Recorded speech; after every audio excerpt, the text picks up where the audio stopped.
I just had sleep paralysis. I was sleeping on my back on the couch with my feet towards the door. Usually I have my head towards the door, so I'm backwards this time. Maybe that's a sign. I was dreaming at first. I was having a dream that I was over at Dan's house and I think Corey was there, but it wasn't their normal house. In the dream, I had been sleeping there all night, I think, and I woke up the next day. But the house was still dark and I was alone. I had to walk around the house kinda not knowing where I was. Or knowing where I was, that I was at Dan's house but not knowing why. Having this feeling that I was there the night before and I was just too intoxicated to leave or something. I wasn't worried, but I was a little weirded out. Then when I walked into the other room, I saw Corey, naked, and Danny, just sitting there naked. But instead of dicks, they had second faces. Like they both had their regular faces, and then they had another face that looked the same as their regular face, but it was between their legs where their genitals should have been. But that face was blurred out like they do on TV, and their genital faces didn't talk. And Danny was sitting backwards on a school-type chair like fucking Dwayne from What's Happening with his legs spread apart, and I could see the blur where his dick should have been, and I totally knew that it was a face, his face, but I didn't think much of it. Well, I kinda did, but I was acting like it didn't bother me, like it was natural, even though I know it wasn't at all. And they're just talking to me like that's not weird or anything. And Danny was talking to me like the way he does, elusively yet matter-of-factly, all wrapped in a guilt trip and covered with backhanded compliments. And I was like, what the heck was going on last night? And they kept alluding to the fact that I was really fucked up and doing messed up things, but they weren't telling me what I was doing. And I was kind of playing it off like, oh yeah, that's no big deal, it's just how I get when I'm wasted. I don't know, it was strange. But they were alluding to the fact that it was something worse, and Danny was slowly getting more upset. And the whole house was really dark and empty. The lights were out, but we could see where we were going. And where Danny was, he had candlelight, like a reddish-orange candlelit glow. It was just really creepy. And that dream sort of faded out into me thinking about, kind of feeling like I was awake where I was. But I realized later on that I wasn't totally awake yet. But while I was laying there thinking I was awake, I was thinking that I can actually write this book that I've been thinking about writing. I've had in my head that I want to write this book about my experience with this crazy person and the shit they've been putting me through. And I was thinking that I could actually write this. I think I know how. Like I was having creative epiphanies about how to do it. And as I was thinking about the techniques of writing it, I was slowly waking up. What I thought was waking up. Again, but I wasn't waking up. I was on my back on the couch, and I knew that I was on my back on the couch. I thought my eyes were open, but they weren't, because there was this weird glow in the room, and it was creepy, like the one at Danny's house. But now I was in my living room, and I realized that I had sleep paralysis. And that was when I tried to scream for my mother, who was upstairs in what I thought was real reality. I was trying to say,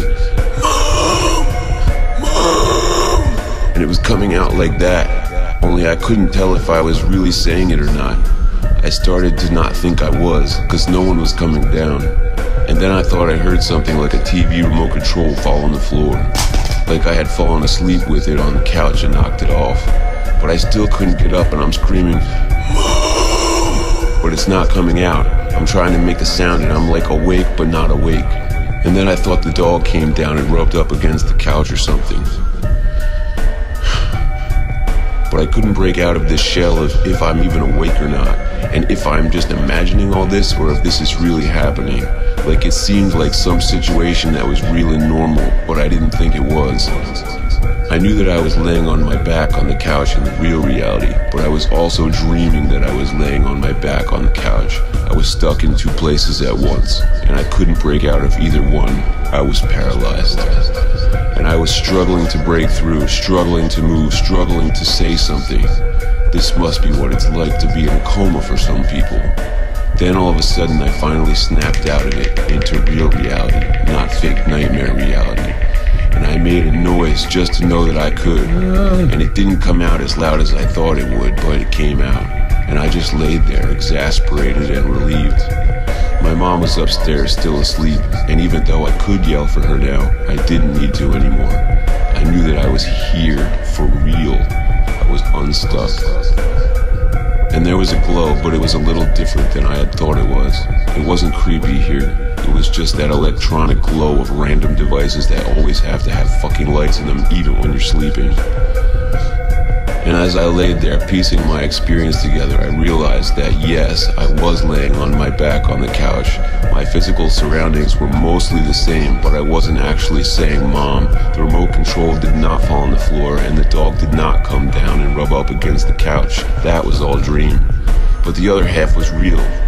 I think that's what creates sleep paralysis. When you get stuck in a particular sliver of a state that is somewhere between waking up, between leaving the dream state and becoming conscious in this reality, being in two places at once, getting stuck in the between, frozen. This is what the negative side of eternity can feel like. But there are good versions of this state as well. In fact, most of the times I have been in the in-between states, they have been positive. Where you are in between dreamland and in between reality, but you're in this strange space where the universal knowledge is really making sense. I've come up with some really amazing insights and thoughts and stories in that stage. Ideas for poems and songs. That's a great stage, that in-between dream and reality stage. That semi-conscious stage. The place that I just was that same place, only it was the nightmare version. That's what fucking sleep paralysis is. It's like the inverted version of that semi-conscious stage, where you're also semi-conscious, but you're backwards. It's like bad interdimensional feng shui, the opposite in-between state. You're fucking frozen in what isn't even never time, because time doesn't exist, and you're just stuck. That is the most lysergic limbic limbo of a nightmare to be frozen in. But I'm awake now.